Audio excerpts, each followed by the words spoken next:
اپنی شرمگاہ کی حفاظت، یہ چیز بھی آپ کو کافروں میں نہیں ملے۔ آپ نے دیکھے ہندو بھگوان کی خاطر برائی سے بچ جائیں، نظر کی حفاظت کریں، زنا سے بچ جائیں، شاید کل لاکھوں میں کوئی ایک ہو۔ انگریزوں میں تو جو عیسائی ہیں، یہ پورا امریکہ یورپ تو کرسچینٹی ہے نا، یہ تو کرسچن ہے، اپنے آپ کو منہ سے بولتے بھی ہم کرسچن ہیں۔ کیا انہیں معلوم نہیں ہے کہ حضرت عیسیٰ علیہ السلام نے زنا کو حرام قرار دیا ہے، لیکن کیا بچتے ہیں؟ تو اللہ سے ریلیشن کے بغیر آدمی زنا سے بچ نہیں سکتا ہے۔ وہی بچے گا جس کے دل میں اللہ کا خوف ہو۔ اللہ کے خوف کے علاوہ کوئی ایسی پاورفل موٹیویشن اب تک ایجاد ہی نہیں ہوئی ہے جو مرد کو زنا سے روک دے۔ کوئی موٹیویشن ایسی ہے ہی نہیں، کیونکہ زنا بہت زیادہ انسان پہ اس کا غلبہ ہوتا ہے، اس سے بچنا بہت مشکل ہے۔ کیسے روکے گا کوئی ڈاکٹر؟ آپ کو کیسے روکے گا؟ اس سے صحت خراب ہوگی، اس طرح روکے گا آپ کو؟ وہ کہے گا اس سے خاندانی نظام تباہ ہو جائے گا، تو اگلا کہے گا میرے کرنے سے کیا نظام تباہ ہوگا؟ تو پوری دنیا جب زنا چھوڑے گی تو نظام بحال ہوگا نا، میرے اکیلے سے کیا ہوتا ہے؟ وہ آپ کو کہیں گے اس سے ایڈز پھیلتا ہے، تو لوگ کہیں گے ٹھیک ہے ہم ایڈز کی جو بچنے کی تدابیر اختیار کر لیں گے۔ کوئی آپ سے کہے گا کہ جی آپ کا پیسہ اس سے برباد ہو جائے گا، تو آدمی کہے گا ایک دفعہ کر لیتا ہوں، جب برباد ہونے لگے گا تو نہیں کروں گا۔ ہر چیز کا شیطان جواب آپ کو دے دے۔ اس کے لیے سوائے اللہ سے ریلیشن کے کہ آپ کو کس کا خوف ہو؟ اللہ کا۔ وہ آگ میں ڈالے گا اگر میں نے زنا کیا، وہ آگ میں ڈالے، وہ برباد کر دے گا زندگی میری۔ زانی کو آخرت میں سزا بعد میں ملتی ہے، دنیا میں سزا پہلے۔ دنیا کی سزا پتہ ہے کیا زانی کی؟ اس کی فیملی لائف کی ایسی کی تیسے، اس کے دل میں بیوی کی محبت نہیں بلکہ بیوی بوجھ لگتی ہے اس کو۔ آپ سوچو جس کو اپنی بیوی بوجھ لگنا شروع ہو جائے اس کو گھر میں کیا مزہ آئے گا۔ شادی شدہ آدمی سفر میں جاتا ہے، گھر میں بھاگنے کی اس کو جلدی ہوتی ہے، اس سے میاں بیوی کا ریلیشن بنتا ہے، پھر اولاد کا ماں باپ سے ریلیشن بنتا ہے، تو اس کے ایک جس کو ہندی میں کہتے ہیں نا پریوار ہوتا ہے، خاندان ہوتا ہے۔ بعض الفاظ ہندی کے بڑے اچھے ہیں، وہ پریوار کا لفظ نا بڑا ایک اٹریکٹیو سا لفظ لگتا ہے، اس لیے میں بار بار پریوار لے کر آتا ہوں۔ تو ایک پورا آپ کا کیا ہوتا ہے؟ ایک خاندان آباد ہوتا ہے۔ عورت کو شوہر پہ اعتماد ہوتا ہے، کیونکہ یہ جو شوہر دو نمبر ہوتے ہیں یہ بالآخر پکڑے جاتے ہیں، یہ ہو نہیں سکتا کہ پکڑے نہ جائیں، یہ کہیں نہ کہیں پکڑے جاتے ہیں۔ عورت کو پتہ چل جاتا ہے کہ اس کا ریلیشن ہے، اور پھر عورت کے دل میں شوہر کی 2 ٹکے کی حیثیت نہیں۔ بعض دفعہ تو یہ ہوتا ہے کہ عورت شوہر کی قدر کرنا چھوڑتی ہے، ٹائم پاس کرتی ہے، اور بعض دفعہ خود بھی وہ بد کردار بن جاتی ہے۔ وہ کہتی ہے جب تمہارے تعلقات ہو سکتے تو ہمارے کیوں نہیں ہو سکتے؟ تو اب کیا ایسا رشتہ تو گیا تیل لینے، رشتہ کہاں گیا؟ بولو، تیل لینے۔ تو جب رشتہ تیل لینے گیا تو اس کا نقصان کیا ہوگا کہ زانی جو زنا کر کے جو تھوڑی دیر کی خوشی ہوتی ہے وہ تو حاصل ہوتی ہے، لیکن جو ایک کنٹینیوسلی ایک خوشی انسان کو گھر میں بیوی بچوں کی محبت سے، اور پھر وہ بڑھاپے میں دادا دادی نانا نانی، یہ ساری جو ایک مستقل خوشی ہے، یہ ہمیشہ کے لیے اس سے کیا ہو جاتا ہے؟ محروم۔ بالکل نشے کی مثال ہے کہ چرس پینے کا مزہ 10-15 منٹ کا، مجھے ٹوٹل کیلکولیشن معلوم نہیں کیونکہ میں کوئی چرسی الحمدللہ ہوں نہیں، آئندہ کسی چرسی سے پوچھوں گا۔ کل میں نے 3 جہاز دیکھے کل میں نیو کراچی سے آ رہا تھا، بہت عرصے کے بعد مجھے جہاز نظر آیا، 3 جہاز۔ میں نیو کراچی سے آ رہا تھا تو جھاڑیوں کے اندر 3 بندے بیٹھے ہوئے ہیں، ان کو جہاز کہتے ہیں نا ہم لوگ، یہ ہوا میں ہوتے ہیں۔ اچھا وہ چرسی نہیں تھے، کیونکہ جو ان کی حالت ہوئی تھی نا اس سے لگ رہا تھا یہ چرس تو چھوٹا نشہ ہے، یہ کچھ اور ہی کر رہے ہیں۔ تو میں نے گاڑی تھوڑی سلو کر لی، میں نے کہا جھانک کے دیکھیں یہ کر کیا رہے ہیں۔ تو اچھا زیادہ قریب ہم نے دیکھا، ٹیکا ہے ایک کے ہاتھ میں، انجیکشن، تو ایک دوسرے کو انجیکشن لگا رہے ہیں۔ اللہ کی پناہ یار، جو ان کا منہ بالکل ایسا جیسے ڈیزل، ایسے کالے ہوئے کپڑے پھٹے ہوئے، برباد زندگی، ان کی زندگی برباد۔ میں نے سوچا تھوڑا ولاگ بناؤں، پھر میں نے کہا اچھا نہیں ہے یار یہ بیچاروں کو ولاگ بنائیں ہم تو، لیکن وہ تینوں بیٹھے ہوئے ہیں ایسے مر رہے ہیں، اور ایک دوسرے کے انجیکشن کون دے کر گیا ان کو؟ انجیکشن کوئی تو دے کر گیا ہوگا، تو پیسہ بھی برباد۔ اب ان کو تو مزہ آ رہا ہے نا، لیکن آپ کا کیا خیال ہے؟ یہ ہمیشہ کا مزہ ہے؟ تھوڑی دیر کا مزہ ہے، اس کے بعد عذاب اور ٹینشن، یہ خودکشیاں تک کر لیتے ہیں ہیروئن چی۔ تو میرے بھائی زنا کا بھی ایسے ہی ہے، تھوڑی دیر کا مزہ ہے، لیکن جو نیچرل مزہ تھا، آپ کا گھر بار آباد ہو، محبتیں ہوں، میاں بیوی کا ریلیشن، عورت کو شوہر پہ اعتماد، شوہر کو بیوی پہ اعتماد، یہ لبرل لوگوں میں یہ سب اعتماد کی ایسی کی تیسی۔ میں تو ایسے حالات جانتا ہوں جو سیکولر لبرل، نام نہاد لبرل ہے نا، جو بڑے پراؤڈ مائنڈڈ بنتے ہیں کہ یہ ملاؤں کو نہیں مانتے، یہ ملاؤں کے ایسے ان کے حالات ہوتے ہیں۔ بڑی لبرل سی ایک انٹی سے شادی کر لی، کسی پہ میں الزام نہیں لگا رہا، چپ رکھ رہے ہوتے ہیں ان کے پرسوں میں بیگم کے، کہ یہ جو کہہ کے جا رہی ہے کہ میں طارق روڈ مارکیٹ میں شاپنگ کرنے جا رہی ہوں، تو لوکیشن سے ہم ٹریس کریں گے کہ یہ جا بھی وہاں رہی ہے۔ یار جب بیوی پہ یہ شک پیدا ہونا شروع ہو جائے تو لائف تو گئی نا، ختم نا۔ بیوی پہ یہ شک کیوں ہو رہا ہے؟ کیونکہ اپنی حرکتیں ٹھیک نہیں ہیں، اپنی حرکتیں ٹھیک نہیں ہیں۔ ان کو پتا ہے کہ ہم جب برے ہیں، ہم ادھر ادھر پتہ نہیں کام مکالا کرتے ہیں، تو ہماری بیوی بھی ہو سکتا ہے کر رہی ہو, تو یار یہ کوئی زندگی ہے؟ سوچو, عورت کو شوہر پہ اعتماد نہیں ہے کہ پتہ نہیں یہ جمشید کا نمبر ہی ہے یا جمشیدہ ہے یہ, اور مرد کو بیوی پہ اعتماد نہیں ہے کہ پتہ نہیں یہ سلطانہ ہے یا اصل میں اوریجنل سلطان نہ ہو کہیں ہے. تو یہ کوئی زندگی ہے؟ اس کو تھوڑی ریلیشن بولتے ہیں. اس سے تو بہتر تھا کہ تم شادی نہ کرتے یار.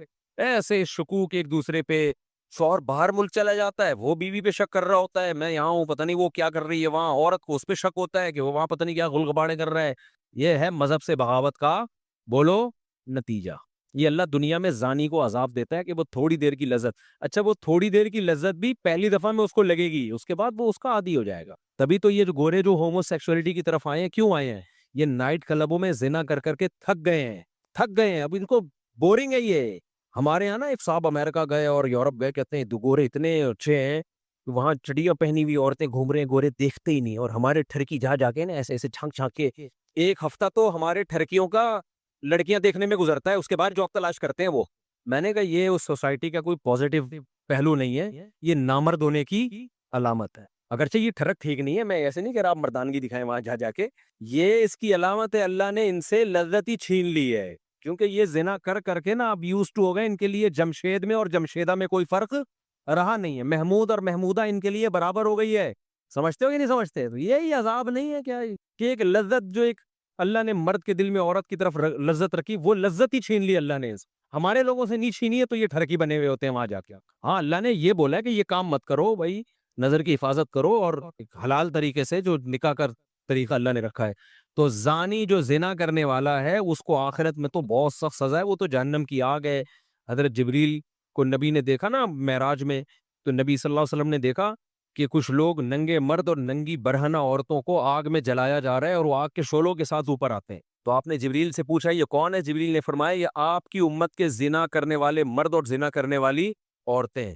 انہی مرد اور عورتوں کو ایک ساتھ اللہ نے ڈالا ہے, چلو اس عذاب کو دیکھو. اللہ ہم سب کو اس عذاب سے محفوظ رکھے. تو زنا ہلکا عذاب نہیں, آخرت کا عذاب بھی بہت سخت ہے, لیکن دنیا میں زانی کو کیا سزا ملتی ہے؟ اس کی جو خاندانی جو گھر کی لائف ہے اس کی ایسی ہی تیسی. پھر جب بچوں کو پتہ چلتا ہے ہمارا باپ ایسا, بچوں کے دل میں بھی باپ کی کوئی عزت نہیں رہتی, وہ باپ کو بھی جمشید سمجھتے ہیں, ڈیڈی پاپا واپا سب ختم, ابا ابو بزرگی سب ختم. اس لیے میں تبھی تو آپ لوگ کو 4 شادیوں پہ سیٹ کر رہا ہوں. زنا کی طرف مت جاؤ بھائی, خاندان بڑھاؤ, اولاد ملے گی حلال اولاد. انگریزوں کے اولاد بھی حلال نہیں ہے, وہ بھی زنا کی پیداوار ہے, تبھی ان میں اتنے سیپریشن کے واقعات ہیں. میں نے گورے کا انٹرویو لیا کسی یورپ میں نے کہا آپ کے فادر کیا کر رہے ہیں؟ انہوں نے کہا فادر پتہ نہیں کدھر ہے. پھر فادر کو گالیاں دینے لگا. وہ میں نے کہا یار سٹائل ہے بھائی. تو کیونکہ وہ فادر جو تھا نا, وہ اس کی ماں کو چھوڑ کر کہیں اور منہ کالا کرنا شروع کر دیا تھا اس نے, پھر اس کو چھوڑ کے کہیں اور منہ کالا کرنا شروع کر دیا. تو اولاد کو ایسے فادر سے محبت ہوگی؟ کہاں ہوگی محبت. تو خیر, تو اس لیے اللہ نے کیا فرمایا کہ جو ایمان والے لوگ ہیں الا علی ازواجہم او ما ملکت ایمانہم, باندیاں کا نظام ختم ہو گیا. اب صرف کیا ہے بھائی؟ الا علی ازواجہم, ایمان والا اپنی زوجہ کے علاوہ کہیں اور نہیں جاتا. اچھا دیکھو, اللہ یہ بھی کہہ سکتے تھے کہ ایمان والے لوگ اپنی زوجہ کے پاس جاتے ہیں, یہ اسٹائل بھی ہو سکتا تھا نا, لیکن اللہ نے یہ انداز نہیں اختیار کیا, بلکہ اللہ نے کہا کہ یہ لوگ اپنی شہوت کو کہیں بھی پورا نہیں کرتے سوائے بیوی کے. یہ انداز کیوں اللہ نے رکھا؟ تاکہ فحش فلمیں دیکھنے والے بھی سمجھ جائیں کہ یہ بھی کیا ہے, بولو حرام ہے, اور ہینڈ پریکٹس کرنے والے بھی سمجھ جائیں کہ یہ عمل بھی کیا ہے, حرام, یہ ناجائز ہے, جائز عمل نہیں ہے. جو لڑکوں سے بدفعلی کرتے ہیں وہ بھی سمجھ جائیں کہ یہ عمل بھی کیا ہے, بولو حرام. بد نظری سے اپنی خواہش پوری کرنا وہ عمل بھی کیا ہے, تصور میں کسی غیر عورت کا تصور. بعض نوجوان بتاتے ہیں ہم لیٹتے ہیں تو پھر فلم چلاتے ہیں دماغ میں, اس کی فلم پوری چلا کے اس سے لذت حاصل کر رہے ہوتے ہیں. بھائی یہ بھی ناجائز اور یہ بھی حرام. تو اللہ نے صرف اور اللہ نے کہا اپنی خواہشات کو کہیں بھی پورا نہیں کرتے سوائے بیوی کے. تو جب مسلمان پہ اتنی پابندیاں, اتنی ریسٹرکشنز ہوں, بیویوں کی تعداد زیادہ ہونا تو بنتا ہے نا میرے بھائی, کیا خیال؟ پھر اتنے پروٹوکول تو مسلمان مرد کو ملنا چاہیے نا. ایک انگریز مسلمان ہوا, جرمنی کا تھا میرا خیال ہے, اتنی بڑی داڑھی اس کی, جامعۃ الرشید میں آتا تھا.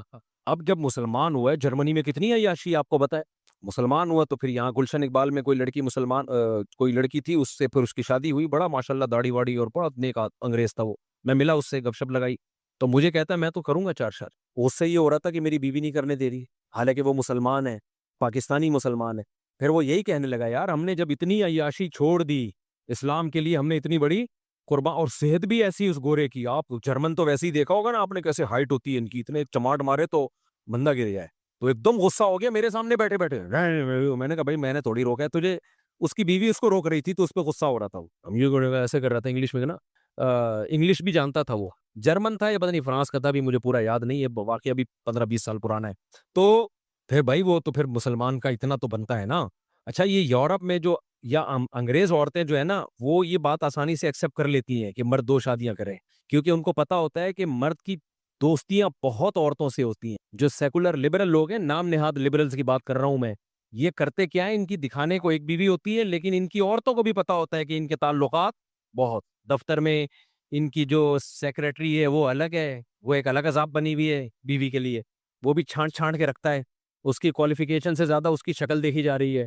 اور پھر باہر جا کے کیا کچھ کر رہا ہے, یورپ جا رہا ہے, فلاں ملک جا رہا ہے, پتہ نہیں کیا کر رہا ہے. تو یہ جو انگریز عورتیں ہوتی ہیں یہ زیادہ آسانی سے ایکسیپٹ کر لیتی ہیں, جب یہ اسلام قبول کرتی ہیں نا, یہ ایکسیپٹ کر لیتی ہیں کہ ہمارے شوہر کی دوسری بیوی ہو, کیونکہ انہوں نے وہ تباہی والا دور دیکھا ہوتا ہے, وہ دور انہوں نے دیکھا ہوتا ہے. تو ہماری عورتوں کو نے کیونکہ دیکھا نہیں ہے نا, وہ ان کو اس لیے اسلام کی قدر نہیں ہے.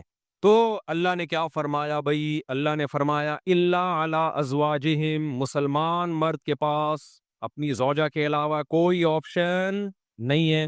اچھا یہاں پہ ڈاکٹر لوگ ٹانگ اڑاتے ہیں, ڈاکٹر کہتے ہیں ایکچولی یہ جو ہینڈ پریکٹس وغیرہ ہے اس سے ایکچولی صحت کو نقصان نہیں ہوتا, اور یہ تو وغیرہ وغیرہ جو ڈاکٹر فضول باتیں کر رہے ہوتے ہیں. دیکھو ایک چیز خوب اچھی طرح سمجھ لو, ہر چیز میڈیکل سائنس سے ثابت نہیں ہو سکتی. میڈیکل سائنس کیا کرتی ہے کہ وہ کہتے ہیں بھائی جب آپ سیٹسفائی ہوتے ہو ادھر ہو یا ادھر ہو, تو جو وہاں آپ کی باڈی میں چینجنگ آتی ہے وہی یہاں بھی آتی ہے. یعنی وہ تو اس کو بالکل ایک سمپل اس پر لے کے جا رہے ہوتے ہیں, لیکن حقیقت یہ ہے اس سے میڈیکلی بھی آپ کو نقصان ہوتا ہے, کیونکہ مینٹلی آپ ڈسٹرب ہوتے ہو. اللہ نے جو کام, نیچر کبھی غلطی کرتی ہے, مجھے ایک بات بتاؤ, فطرت کبھی 2 نمبری کرتی ہے؟ تو اللہ نے مرد کو عورت کے لیے, عورت کو مرد کے لیے پیدا کیا ہے. اگر یہ خواہش آپ کی ہاتھ کے ذریعے یا کسی اور طریقے سے پوری ہوگی تو یہ ہو نہیں سکتا کہ آپ ذہنی طور پر آپ ڈسٹرب نہ ہو, یہ ہو نہیں سکتا, یہ ناممکن ہے. اللہ نے ہمارے لیے دودھ کو پیدا کیا ہے یا چرس کو پیدا کیا ہے؟ دودھ کو پیدا کیا. دودھ پیتے رہو, مینٹلی کوئی دماغ میں کوئی خرابی آئے گی آپ کے؟ بھائی یہ نیچرل ہے نا, انڈے کھاتے رہو, پراٹھے کھاتے رہو, چاول کھاتے رہو, روٹی کھاتے رہو, کچھ بھی نہیں ہوگا. آپ زیادہ مزے کے چکر میں چرس پہ آ گئے, باڈی کو نقصان ہو یا نہ ہو, سب سے پہلے کھوپڑی خراب ہوگی آپ. تو یہ جو ہاتھ سے خواہش پوری کرنے کی جن کو عادت پڑتی ہے, یہ مینٹلی ڈسٹرب ہوتے ہیں. اب وہ کیسے ہوتے ہیں ایک الگ ٹاپک ہے, میں زیادہ یہ اس کو ڈیپ میں جا کے نہیں بیان کرتا. ان کی شادی شدہ لائف بہرحال متاثر ہوتی ہے, یہ ہو نہیں سکتا کہ وہ متاثر نہ ہو. اب لوگ کہہ رہے ہوتے ہیں کہ مثالیں دے رہے ہوتے ہیں, فلاں کو اس کی عادت تھی لیکن شادی شدہ لائف میں کوئی متاثر نہیں ہوا. بھائی وہ یہ تو جب ہے ہوگا جب کمپیئر کر کے دیکھو کہ جو یہ کام نہیں کرتے ان کی شادی شدہ لائف اور جو کرتے رہے ان کی لائف, دونوں میں بڑا فرق ہوگا. آپ کمپیئر کیسے کرو گے؟ تو جب انسان مینٹلی کسی اور جگہ اپنے آپ کو سیٹ کر لیتا ہے تو اس کو اس سیٹنگ سے نکلنے میں ٹائم لگتا ہے بہت زیادہ. میرے پاس کتنے نوجوان آئے ہیں جن کو عادت ہو گئی تھی, بہت زیادہ عادت ہو گئی, تو وہ اتنے ڈسٹرب ہوئے ہیں, وہ کہہ رہے ہیں ہم اسی کام میں سیٹسفائی زیادہ ہوتے ہیں. تو یہ خود ہے کہ آپ کے, یہ اس کی علامت ہے کہ آپ کی جو دماغی صحت ہے وہ پوری طرح متاثر ہوئی ہے اس سے. اس لیے وقتی طور پر اگر باڈی کو کوئی نقصان ہو بھی رہا ہو نا, جیسے ڈاکٹر کہتے ہیں کہ آپ اپنی خواہشات پہ جو کنٹرول کر رہے ہو اور اس کو پورا نہیں کر رہے, تو آپ کا جسم بھی متاثر ہوگا, بھوک نہیں لگے گی, تو یہ وقتی نقصان ہے. یہ شادی کے بعد یہ سارے سائیڈ افیکٹ ختم ہو جائیں گے, لیکن اگر غلط طریقے پہ سیٹ ہو گئے نا تو وقتی طور پہ یقیناً کچھ فائدے حاصل ہو سکتے ہیں, لیکن دائمی طور پہ اس کے نقصانات ہوں گے. اور سب سے بڑی بات یہ, یار ایک چیز میں اگر فائدہ ہو بھی صحت کو بالفرض, لیکن جب ہمارے لیے وہ اللہ نے حرام قرار دے دیا تو بس مسلمان کے لیے یہ نقصان کافی ہے, یہ نقصان کافی ہے مسلمان کے لیے. صحابہ نے شراب کے بارے میں نبی سے پوچھا تھا, مشرکین مکہ کہا کرتے تھے کہ شراب میں تو بہت سارے فائدے بھی ہیں, اسلام نے شراب کو حرام قرار دے دیا, لیکن شراب پی کے باڈی میں طاقت آتی ہے, کتنے ڈپریشن ٹینشن ہو, جب شراب پیتے ہیں تو سارے غم ہم بھول جاتے ہیں. تو اللہ نے کوئی زیادہ لمبا چوڑا جواب نہیں دیا قرآن میں. اللہ نے فرمایا اثمہما اکبر من نفعہما, ان میں جو گناہ ہے وہ ان کے فائدوں سے زیادہ ہے. اور دوسری بات ایک ذہن میں یہ بھی رکھو کہ میڈیکل سائنس کا ٹاپک اخلاقیات نہیں ہے. مثال کے طور پر آپ کسی ڈاکٹر سے پوچھو کہ ڈاکٹر صاحب زنا کرنے میں صحت کو کوئی نقصان ہے, تو ڈاکٹر کہے گا نہیں بھائی, بیوی کے پاس جانا اور زنا کرنا دونوں میں ایک جیسی انرجی یوز ہوتی ہے, تو کوئی نقصان نہیں ہے. یہ ڈاکٹر یہ بات کیوں کرے گا؟ اس لیے کہ اخلاقیات ڈاکٹر کا ٹاپک نہیں، لیکن مذہب آپ کو بتائے گا زنا کرنے میں نقصان کیا ہے، جہنم کی آگ ہے۔ اگر 4 گواہوں سے ثابت ہو گیا تو 100 کوڑے ہیں، اور اگر شادی شدہ ہونا ثابت ہو گیا تو زمین میں گاڑ کے پتھروں سے مار کے ہلاک کیا جائے گا اس کو، اتنا بڑا جرم ہے یہ۔ تو ہر چیز ڈاکٹروں سے پوچھنے کی نہیں ہوتی، کیونکہ یہ آج کل نا لوگ ڈاکٹر سے پوچھ رہے ہوتے ہیں، ڈاکٹر صاحب مجھے یہ عادت پڑ گئی ہے، ڈاکٹر کہتے ہیں وہ پتہ نہیں خود کیا کر رہا ہوتا ہے، بہرحال وہ کہتے ہیں کہ کرتے رہو، تو اور لڑکوں کو ڈاکٹروں نے اس میں بگاڑ دیا، خراب کر دیا ہے۔ تو ہمارے لیے بھائی اللہ کا قانون بہت ہے۔ ہاں یہ ضرور ہے کہ جن لڑکوں کو اس کی عادت پڑ جائے نا تو یہ عادت جلدی چھوٹتی نہیں ہے، تو جن کو عادت نہیں پڑی ہے وہ اپنے آپ کو اس عذاب سے بچائیں۔ اور میں گارنٹی سے کہتا ہوں کہ جب ان کی شادی ہوگی، نکاح ہوگا ان کا، وہ زیادہ اچھی لائف گزاریں گے، زیادہ اچھی لائف گزاریں۔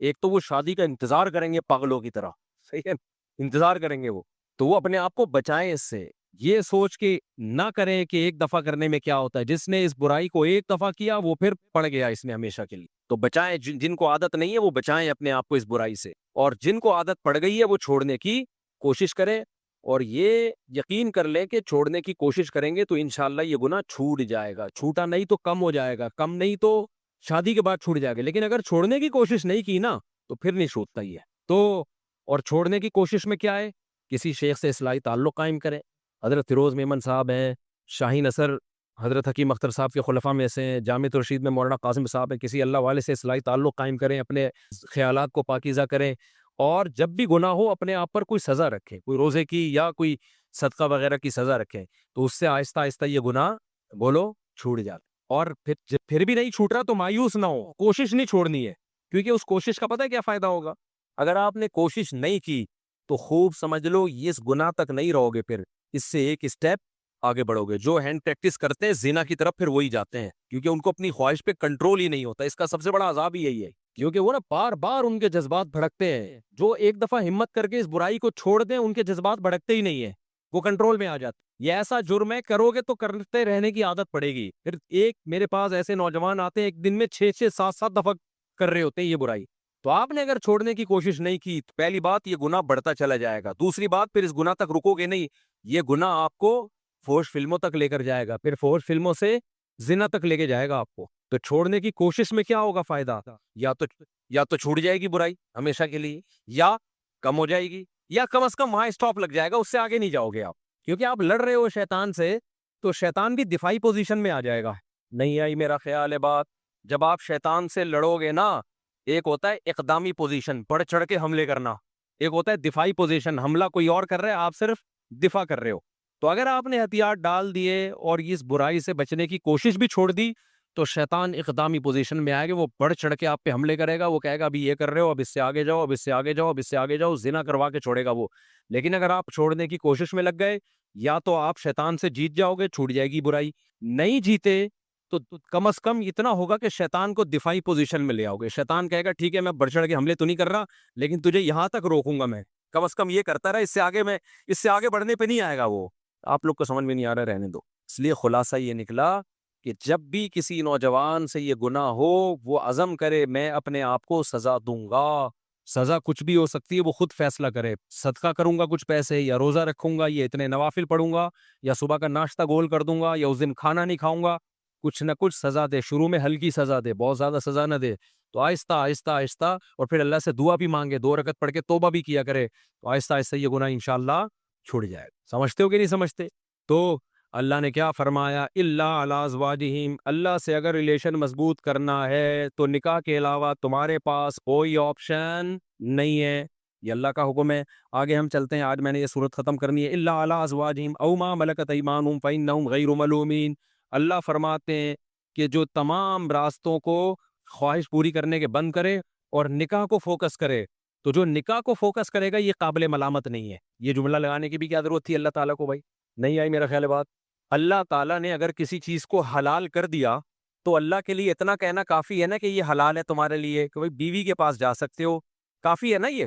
لیکن اللہ نے آگے کہا کہ اگر زوجہ کے پاس جو جائے گا یا نکاح کرے گا یہ لوگ قابل ملامت نہیں ہے۔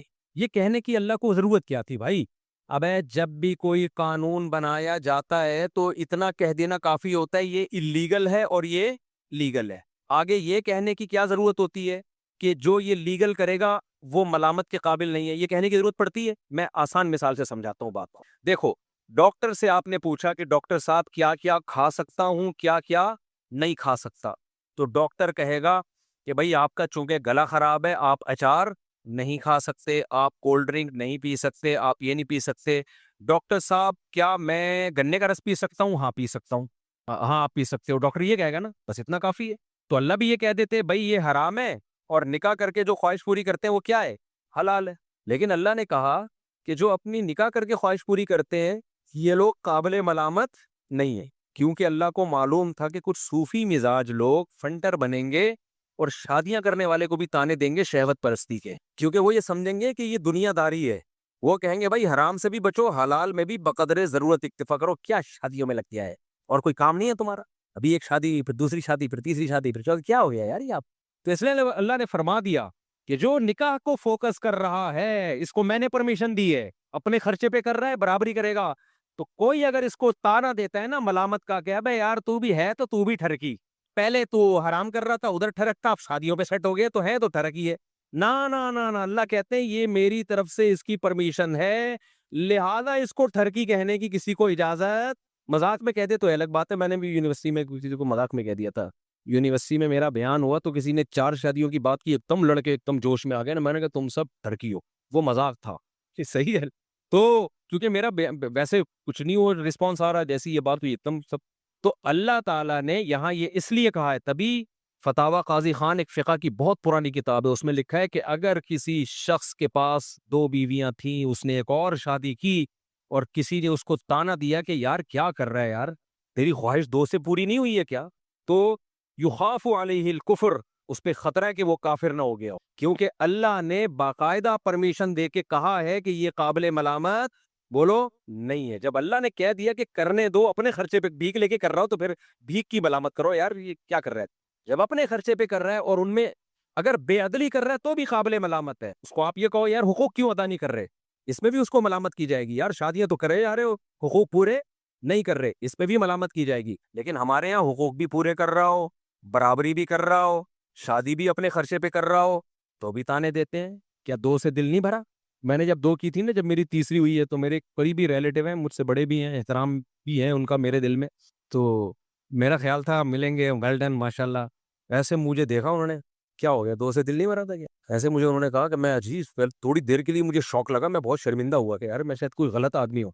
اور ایسا انہوں نے مجھے طنز کیا نا, کیا پھر کر لی, ایسا طنز کیا مجھے تھوڑی دیر کے لیے لگا کہ میں کوئی سوسائٹی میں نیک یا شریف آدمی نہیں ہوں. مجھے ایسا محسوس سا ہوا, اتنی مضبوط لہجے میں انہوں نے ڈانٹا مجھے. پھر میں نے سوچا یار اللہ نے کہا فَإِنَّهُمْ غَيْرُ مَلُومِينَ, اللہ کہہ رہے ہیں, اللہ تھپکی دے رہے ہیں, کوئی بات, کوئی ٹھیک کیا, کوئی مسئلہ نہیں, حقوق پورے کر رہے ہو تو کیا کیا ہے, ٹھیک کیا. تو یہ میں نہیں کہہ رہا میرے بھائی, یہ اللہ کہہ رہا ہے کہ اگر کوئی شادی کر رہا ہے اپنے خرچے پہ کر رہا ہے, لڑکی والوں کو دھوکہ بھی نہیں دے رہا, اس میں پہلی والیوں کے ساتھ برابر کا سلوک بھی کر رہا ہے, اور تیسری کو گھر بھی الگ لے کے دے رہا ہے, اسی کے ساتھ ٹھونس نہیں رہا پہلی کے ساتھ, کیونکہ یہ سب چیزیں لوگ خیال نہیں کر رہے ہوتے, ادھر ہی ٹھونس دیتے ہیں. راتوں گزارنے میں بھی برابری کر رہا ہے اور حقوق بھی پورے کر رہا ہے. تو اللہ کہہ رہے ہیں کوئی بات نہیں, تمہیں تیسری پہ تانا مل رہا ہے, میری طرف سے تمہیں اجازت ہے چوتھی بھی کر سکتے. تو اللہ نے مجھے خصوصی پرمیشن دی ہے, اس کے بعد پھر میں چوتھی کی طرف آیا. ورنہ جس طرح سے انہوں نے مجھے تانا دیا تھا نا, میں ایک دم شوق ہو گیا, کیونکہ لوگ مبارکباد دے رہے تھے, اور وہ آ کے انہوں نے کہا کہ 2 سے دماغ نہیں پھر کر لی. تو اب تو خاندان کے بڑے تھے وہ, تو ان کی بات کو میں سیریس بھی لیتا تھا, تو اس لیے میں تو شوق میں چلا گیا تھوڑی دیر. پھر میں نے سوچا یار میں اتنا لوگوں کو موٹیویٹ کرتا ہوں, جب میں شوق میں چلا گیا تو جو ایک عام آدمی ہے جس کے پاس اتنے دلائل نہیں ہیں, اس کی تو بیزارے کو سوسائٹی میں منہ دکھانے کے قابل نہیں رہتا ہوگا وہ, اس کو تو لوگ تانے دے دے کے مار دیں گے اس کو. تو اس لیے پھر مجھے ڈھیٹ بننا پڑا. تو یہ قرآن کی آیت کو میں اس لیے ایکسپلین کر رہا ہوں کہ بھائی حلال اگر کوئی کر رہا ہے تو وہ قابل ملامت نہیں ہے. اور اسی سے اور بھی آگے چلو, یہ ہر حلال کے بارے میں, اگر کوئی اپنے خرچے پہ نلی نہاری کھا رہا ہے, اس میں مغز ڈال رہا ہے اور اس میں نیمبو نچوڑ کے مزے کا بنا رہا ہے, حرام ہے حلال ہے, حلال, اس کو بھی تانا دینا نہیں بنتا. حلال ہے بھائی, چوری کے پیسوں سے تھوڑی کھا رہا ہے. اگر کوئی اپنے پیسوں سے لگژری گھر بنائے, ایئر کنڈیشن لگائے, لان بنائے, اس میں اللہ نے اس کو پیسہ دیا, سوئمنگ پول بھی بنا لے, چاہے یہ کام مفتی کرے, مولوی کرے, عامی آدمی کرے, قابل ملامت نہیں. ہاں جب چندے کے پیسوں سے کر رہا ہو, حرام کر رہا ہو, وہ تو پھر تو کوئی بھی کرے ناجائز ہے. اگر کسی کا اپنا بزنس ہے میرے بھائی, اللہ نے اس کو دولت دی ہے, وہ کرے. کچھ لوگوں کو اس پہ اعتراض ہوتا ہے یہ بزنس کلاس میں مولانا لوگ سفر کیوں کرتے ہیں. بھائی اگر اپنے پیسوں سے بزنس کلاس میں سفر کر رہا ہے تو اللہ نے پیسہ دیا خرچ کرنے کے لیے, بچانے کے لیے نہیں دیا, تو قابل ملامت نہیں ہے. یا کسی نے اس کو انوائٹ کیا اور اس نے مہمان کے اکرام میں بزنس کلاس کا ٹکٹ کرا دیا تو بھی قابل ملامت نہیں ہے. یہ لوگ ملامتیں کر رہے ہوتے ہیں جیلس ہو کے کر رہے ہوتے ہیں. دیکھو اللہ نے, ہاں یہاں لوگ ایک سوال کرتے ہیں ہمارے نبی کی زندگی تو اتنی سادہ تھی, آپ تو گدھے پہ سواری فرمایا کرتے تھے, آپ صلی اللہ علیہ وسلم کا تو گھر اتنا سادہ تھا. اس کا جواب میں دے چکا ہوں کہ ہمارے نبی کی طبیعت اللہ نے ایسی بنائی تھی کہ آپ کو دنیا کی طرف طبعی رغبت تھی نہیں. تو جس کی طبیعت ہی ایسی ہو تو وہ نہ کرے, لیکن نارمل لوگوں کی طبیعت ایسی نہیں ہوتی. ہمارے پاس سلیمان علیہ السلام کی مثال ہے نا, حضرت سلیمان علیہ السلام بھی تو اللہ کے پیغمبر تھے, حضرت عثمان بھی تو اللہ کے نبی کے چہیتے صحابی تھے. آپ کی تو بڑی زبردست لائف تھی, تحاشا دولت تھی حضرت عثمان کے پاس. 400 اونٹ حضرت عثمان کے ایک ٹائم پہ مدینہ میں تجارتی مال لے کے آتے تھے. مدینہ کی زمین ہلتی تھی, پتہ چلتا تھا کسی تاجر کا مال آ رہا ہے. اتنا پیسہ اللہ نے دیا تھا حضرت عثمان کو. تو ہمارے پاس مثالیں ملتی ہیں پیسے والوں کی بھی اور پیسے نہ والوں کی بھی. تو غیر غربت میں آپ غربت پہ راضی رہیں.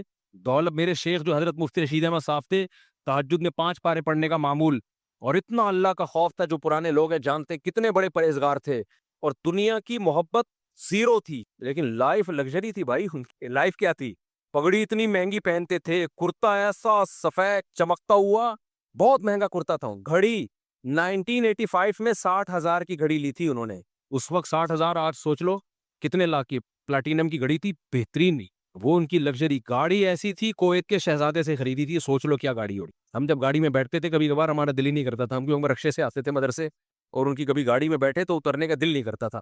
تو لیکن دنیا کی محبت الگ چیز ہے, دنیا کی نعمتوں کا استعمال کرنا الگ چیز ہے. میرے کو خوراک بھی ان کی خاندانی تھی, خوراک میں سیب, بادام, انڈے, یہ ان کی خوراک تھی. اب اگر کوئی اور ان کے بارے میں مجھے یہ بتاتا تو میں سوچتا شاید وہ بزرگ نہیں تھے, دنیا پرست تھے. لیکن ہم نے تو بھائی ان کی صحبت میں کئی سال گزارے ہیں. ہم کہتے ہیں اگر وہ بھی بزرگ نہیں تھے نا, اللہ والے نہیں تھے, پھر تو اللہ والے مارکیٹ سے کیا ہو گئے ہیں, شارٹ ہو گئے. کیونکہ ہمیں پتا تھا کہ یار ان کے دل میں دنیا کی محبت, سخاوت اتنی تھی, اتنی اپنے اوپر بھی لگا رہے ہیں اور غریبوں پہ خرچ بھی کر رہے ہیں. حضرت کے پاس جو پیسہ آتا تھا نا زمینوں سے, ایسے نوٹوں کی گڈیاں میں اس پہ رکھی ہوتی تھی, اپنے گھر کا خرچہ نکالا, اس میں یہی انڈے, پراٹھے اور یہ سب چیزیں, پراٹھے نہیں کھاتے تھے, یہ خوراک بھی بڑی انہوں نے خاندانی رکھی ہوئی تھی, گوشت کے اور یہ سب چیزوں کا خرچہ نکالا, باقی سارا فی سبیل اللہ صدقہ. اب دیکھنے والا ان کا صدقہ تو دیکھ نہیں رہا ہوتا تھا. نئے لوگ آتے نا بدگمان ہو جاتے, یار یہ کیسے بزرگ ہیں, اتنی مہنگی گھڑی ہے, اتنے مہنگے جوتے ہیں ان کے, گاڑی ایسی شاہانہ, اور ایک فلور اوپر جانے کے لیے بھی لفٹ لگائی ہوئی ہے. کیونکہ جب ایج زیادہ ہو گئی تھی تو اوپر جانا مشکل ہو گیا تو لفٹ لگوا لی تھی. اور جب کمرے میں جاتے تو بے ہوش ہو جاتے. ان کا کمرہ دیکھ کے, ایسا خوبصورت کمرہ, دل ہی نہیں کرتا تھا نکل. ہم جاتے تھے صفائی کے لیے تو ہم کہتے اس میں کہاں سے صفائی شروع کرے بھائی. یعنی ہمارے گھروں سے وہ اتنے زیادہ صاف ہوتے تھے, ہمارے گھر صاف ہو کے اتنے اچھے نہیں ہوتے تھے جتنے ان کے میلے ہو کے ہوتے تھے اچھے. تو ایسا ان کے گھر میں صفائی کا ماحول. حضرت کہتے تھے میرا جو مصلی ہے وہ میلا ہونے سے پہلے دھلتا ہے, میرے کپڑے میلے ہونے سے پہلے دھلتے ہیں. ہمارے گھر میں دھلائی گھر کے گندا ہونے سے پہلے, گھر کے بستر کی چادریں میلی ہونے سے پہلے دھلتی ہیں. ہم کہتے تھے بھائی یہ کیا ہے, اس کی لاجک سمجھ میں نہیں آئی. فرماتے تھے اگر میلا ہونے کے بعد دھلیں تو میل تو دیکھ لیا نا گھر میں. آپ لوگ سے بہت دیکھو یہ اوپر کی باتیں, یہ سمجھ میں نہیں آئی ہیں, ہمیں بھی نہیں آتی تھی سمجھ میں. حضرت کہتے تھے کپڑے اگر میلے ہو گئے تو میل تو دیکھ لیا نا. صفائی اس کو تھوڑی کہتے ہیں میل نظر آ رہا ہے, صفائی کہتے ہیں میل نظر آنے سے پہلے صاف ہو رہا ہے. تو حضرت کے گھر کی چادریں دھلتی تھی. ایک ٹائم تھا کہ اتنے وقت کے بعد اب میلی ہونے کا خطرہ شروع ہو گیا ہے, لہذا اتنے ٹائم کے بعد چادریں دھلیں گی. حضرت کا جو مصلی تھا جہاں نماز پڑھتے تھے, ایسے نماز ایسے بالکل جیسے کوئی کھمبا کھڑا ہوا ہو نا, قد بھی ماشاءاللہ اونچا تھا. پنجابی تھے نا تو بڑے چودھری ٹائپ کے, ان کا حضرت کا مزاج بھی ایسے ہی تھا. تو وہ کپڑے میلے ہونے سے پہلے دھل رہے ہیں, ایسی صفائی اور خوشبوئیں, او بھائی ان کی خوراکیں. تو اگر کوئی مجھے ان کے بارے میں بتاتا اور میں نے ان کے صحبت میں خود ٹائم نہ گزارا ہوتا, میں کیا کہتا, فوراً فتویٰ لگا دیتا یہ دنیا پرست ہیں, معاذ اللہ عیاشی کر رہے ہیں. پھر ہم نے ان کا اللہ سے تعلق دیکھا ہے, اسی کے بعد ہمیں اندازہ ہوا بھائی دنیا رکھ کے بھی اللہ والا بنا جا سکتا ہے, کو دیکھ کے اندازہ ہوا, اور انہیں مثال قائم کی. تو اس لیے, اور اگر تم چاہتے ہو کہ نبی جیسی ہی زندگی ہو تو پھر تو میرے بھائی جو ہماری زندگی ہے, پھر تو غریب کی زندگی بھی بڑی لگژری ہے. پھر تو ایک کمرے کا چھوٹا سا کچا مٹی کا گھر بناؤ. پھر تو جن علماء کے پکے گھر ہیں نا, چاہے کرائے پہ ہوں, وہ بھی غلط کر رہے ہیں. پھر تو اکانومی کلاس میں سفر بھی غلط ہے. پھر تو پیدل جاؤ گدھے پہ بیٹھ کے, اور جو کی روٹی کھاؤ, وہ بھی ایک ٹائم. اور گھر آپ کا اتنا چھوٹا ہو کہ آپ اگر نماز میں سجدہ کریں تو آپ کی زوجہ کو پاؤں سمیٹنے پڑے, اتنا چھوٹا گھر ہو, اور اس میں ایئر کنڈیشن کیا, پنکھا بھی نہ ہو. ہمارے نبی کے گھر میں پنکھا بھی بولو نہیں تھا, اور ایک ہی پیالہ تھا, اسی میں کھانا, اسی میں پانی, اسی میں دودھ. تو اتنی سادگی آج کون افورڈ کر سکتا ہے؟ تو تم اپنے مولاناؤں کو مشورے وہ دیا کرو جو خود افورڈ کر سکو. ایک واقعہ سنا کے بات کو سمیٹتا ہوں. ایک دفعہ ہارون رشید کے دور میں ہارون رشید گھوڑے پہ جا رہا تھا, بڑی زبردست شاہی سواری. تو ایک شخص آیا, اس نے ہارون رشید کے گھوڑے کی لگام پکڑی, یا لوگوں کو, گارڈ وارڈ کو, اس کو بولا مجھے ہارون رشید سے ایک سوال پوچھنے دو خالی. گارڈوں نے اجازت دے دی. وہ آیا ہارون رشید سے, کہنے لگا بتا تو زیادہ بہتر ہے یا عمر بن خطاب بہتر تھے؟ ہارون رشید نے کہا یار عمر بن خطاب تھے بھائی, وہ زیادہ بہتر تھے. تو اس شخص نے کہا عمر بن خطاب کے کپڑوں پہ پیوند لگے ہوتے تھے, وہ گدھے کی سواری کرتے تھے, گھر میں روٹی نہیں تھی, کوئی پورا پروٹوکول نہیں تھا, اور تو ان سے 1000 گنا کمتر ہے. اپنی سواری, اپنا لباس دیکھ اور اپنی لگژری لائف دیکھ, تجھے شرم نہیں آتی؟ وہ ہارون رشید نے بڑا خاندانی جواب دیا. ہمارے استاد یہ جواب اپنے الفاظ میں بیان کرتے تھے. پہلے میں ہارون رشید کے اپنے الفاظ بتا دوں, پھر ہمارے استاد کے الفاظ بتاؤں. ہارون رشید نے کہا کہ حضرت عمر کی حکومت تھی ابو ہریرہ پر رضی اللہ عنہ اور بلال حبشی پہ. اگر حضرت عمر کے کپڑوں پہ 10 پیوند ہیں تو ابو ہریرہ کے کپڑوں پہ 15 پیوند ہوں گے, ٹھیک ہے نا. اور کہا میری حکومت تم جیسے بےغیرتوں پر. ہمارے استاد اس میں بےغیرت کا لفظ بڑھاتے تھے. ایک استاد الو کا پٹھا بڑھاتے تھے, ایک بےغیرت. اور کہا میری حکومت تم جیسے الو کے پٹھوں پہ. تم خود تو اتنے 1000 گز کے گھر بنا کے رہتے ہو ہے بھائی, اور کوئی ایک پیون کا نہیں, اور بادشاہ کے بارے میں چاہتے تھے پھٹے پرانے کپڑے پہن کے گدھے پہ گھومے ہو. تو کہا اس جیسی رعایا ہوگی تو ہم بھی انہی جیسے بن جائیں گے. تو وہ چپ ہو کے چلا گیا پتلی گلی سے. تو اس لیے میرے بھائی, یہ مولوی جو بنتے ہیں نا, یہ اسی سوسائٹی سے بن کے سوسائٹی مارکیٹ میں آتے ہیں, سمجھ رہے ہو. یہ کوئی ایسا نہیں ہے کہ نبی صلی اللہ علیہ وسلم کی اولادیں یا صحابہ آج مولوی بن رہے ہیں. تو آج جو مولانا بن رہے ہیں وہ اسی سوسائٹی سے نکل کے آتے ہیں. تو جیسی پبلک ہوگی مولانا بھی اسی ٹائپ کے ہوں گے. تم خود کباب پراٹھے کھاؤ اور جاوید نہاریوں میں انگلیاں ڈبو ڈبو کے کھاؤ, اس میں نیمبو بھی نچوڑو, اور مولوی کو بولو کہ یہ دال کھائے گا, میں تو یہ برداشت نہیں کروں گا بھی کسی قیمت پہ. ہم تو کسی قیمت پہ, ہم یہ مولوی ہیں بھائی, ہم بھی ڈبو اپنے خرچے پہ کھا رہے ہیں نا, تو ہم بھی نیمبو بھی نچوڑیں گے, اس میں نلی بھی ڈالیں گے. میں جب نہاری تیار کرواتا ہوں تو آپ دوستوں سے پوچھ لو, میں بولتا نلی الگ سے ڈال اس میں, اور مغز الگ سے ڈال, اور گریوی شروع میں ہی لے آ, گریوی شروع میں ہی لے. تو اس لیے بھائی یہ مولانا بھی اسی سوسائٹی کی پیداوار ہیں. ان کو بیچاروں کو اتنے مصیبت کا مکلف کیوں بنا رہے ہو؟ ان کو بھی جینے کا حق دو, حرام نہ ہو بھائی. یہ نہیں کہ اب وہ سیٹنگیں بھی شروع ہو رہی ہیں اور چندے کا پیسہ کوئی کھانا شروع کر دے, نا, اس میں تو مولوی ڈبل مجرم ہوگا. ایک عام آدمی چوری کرتا ہے, ایک درجے کا مجرم. کوئی مولوی اگر چندے کے پیسے سے گھر بنا رہا ہے اور اپنا ذاتی گھر, یا وہ کرپشن کر رہا ہے, اس کی سزا اس کو پکڑو ضرور, اس کو نہیں چھوڑو. اس کو تو میں لوگوں کو کہتا ہوں نہیں چھوڑو. یہ نہ دیکھو یہ مولوی کیا کھا رہا ہے, کیا پہن رہا ہے, یا بھائی اس کی پرسنل لائف ہے, کھانے دو, اس کے بچوں کو بھی, خود بھی اچھا کھانے دو, اچھا پہننے دو. لیکن میرے بھائی اگر مسجد میں کوئی مولانا یا مدرسے میں کوئی کرپشن کر رہا ہے, آپ اس سے پوچھ رہے ہیں یہ گاڑی آپ نے کہاں سے لی, وہ جواب ہی نہیں دے پا رہا اس کا. حضرت آپ کی تو اتنی آمدن ہے نہیں, تو کسی نے ہدیہ دیا ہے آپ کو, تو ذرا بتا دیں کون ہے جو اتنا بڑا دل کر کے پوری گاڑی ہدیہ دے دی, گفٹ دے دی, کون ہے؟ تو یہ انتظامیہ کا فرض بنتا ہے وہ پوچھے, اور اگر وہ اس کو واضح نہ کر سکے تو بھائی اس کا مطلب یہ 2 نمبری ہو رہی ہے. پھر کیا ہوتا ہے, پھر میں بتاتا رہتا ہوں, پھر آپ اس مولانا سے پوچھتے ہیں یہ چندے کے پیسوں کا, وہ پھر پتہ کیا جواب دیتے ہیں, علماء کا احترام. عین بھی بڑا گاڑا نکالتے ہیں, ہاں بھی بہت گاڑی, احترام علماء کا.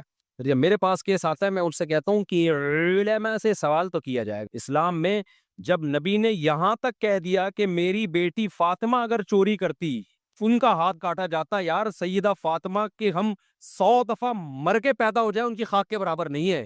اتنی بڑی بات پیغمبر نے کہہ دی کہ اگر فاطمہ بنت محمد صلی اللہ علیہ وسلم چوری کرتی ان کا بھی ہاتھ کاٹتا. اب کیا رہ گیا بھائی؟ تو پیسوں کے لین دین میں, مالی معاملات میں, کیریکٹر میں, بھائی یہ معافی کے قابل نہیں ہے. تو اس میں عالم ہو, مفتی ہو, کچھ بھی ہو, تبھی ہماری مسجد کا سارا مالیاتی شعبہ میں نے اپنے ہاتھ میں رکھا ہی نہیں ہے, وہ خزانچی کو دیا ہوا ہے, اور وہ بھی یہاں کے پرانے بزرگ ہیں, ان سے حساب لیتا رہتا ہوں میں. لیکن یہ کہ وہ تاکہ کوئی مجھ پہ انگلی نہ اٹھائے. اور جو ابھی ہم نے مفتی طارق مسعود فاؤنڈیشن بنائی ہے نا, اس کا پیسہ بھی ایک آدمی کے ہاتھ میں نہیں رکھا. میں چاہتا سارا آ رہا ہے میرے اکاؤنٹ میں, اپنے پاس رکھتا میں. بدگمانیاں ہوتی, انگلیاں اٹھتی, بھائی ایک آدمی نہیں ہے, پوری ایک ٹیم بنا دی ہے کہ سب کے صلح مشورے سے یہ پیسہ خرچ ہوگا, اور ایک آدمی کی انڈیویجول رائے اس میں نہیں چلے گی. تو یہ سب چیزیں مسجد کا امام ہو, مدرسے کا ہو, سب کو کرنا پڑے گا, کیونکہ بعض لوگ بڑے اس میں فراڈی ہوتے ہیں.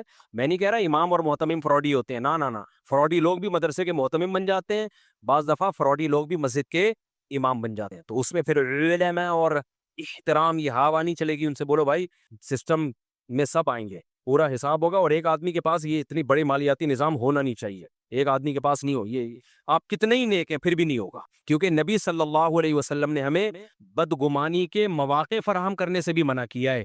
دیکھو آپ صلی اللہ علیہ وسلم اپنی ایک زوجہ کے ساتھ اندھیرے میں کھڑے ہوئے تھے, ایک صحابی گزرے, آپ نے ان صحابی کو بلا کے کہا یہ میری زوجہ ہے.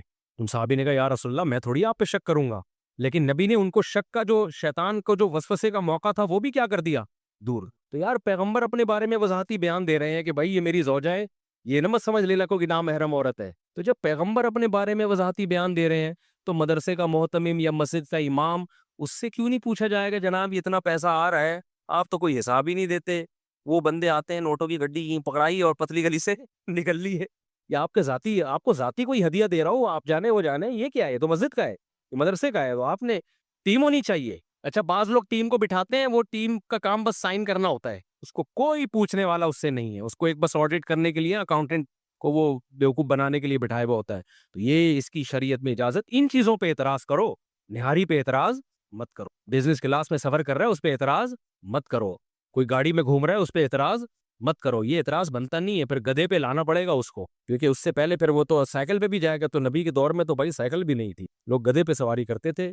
تو پھر تو بہت ہی آپ کو اس زمانے کے حساب سے تو پھر کوئی تقوی کوئی اختیار کر ہی نہیں سکتا. تو شریعت کا ایک سیدھا سادہ اصول ہے بھائی, اللہ نے کہہ دیا لِمَ تُحَرِّمُ مَا أَحَلَّ اللَّهُ لَكَ, 28واں پارہ, کہ جو چیز اللہ نے حلال کی ہے اسے دنیا میں کوئی حرام نہیں کر سکتا. تو حلال جب پراٹھا بھی حلال ہے, 2 انڈے کھائیں 3 انڈے کھائیں, نہاری بھی حلال ہے, مرغی کی بوٹیاں بھی کیا ہے, لیگ پیس بھی کیا ہے, حلال ہے, اور تفریح کے لیے سوئٹزرلینڈ جانا بھی کیا ہے, حلال ہے, کشتی میں گھومنا بھی کیا ہے, جتنے کام میں نے کیے نا سارے بتا رہا ہوں میں. امریکہ میں وہ اوپن سی میں گھومنا بھی کیا ہے, حلال ہے, اگر کوئی گھوم رہا ہے. سوئمنگ بھی کیا ہے, حلال ہے. ہارس رائڈنگ بھی کیا ہے بھائی, حلال ہے. تو ان چیزوں پہ اعتراض کر کے اپنا ٹائم ضائع مت کرو, میری صحت پہ اس سے کوئی فرق نہیں پڑتا, صحیح ہے نا. میں پھر بھی یہ کام جو اللہ نے جتنی مجھے توفیق دی ہے میں کروں گا, چندے کے پیسوں سے نہیں کروں گا, بس یہ آپ کو بتا دو.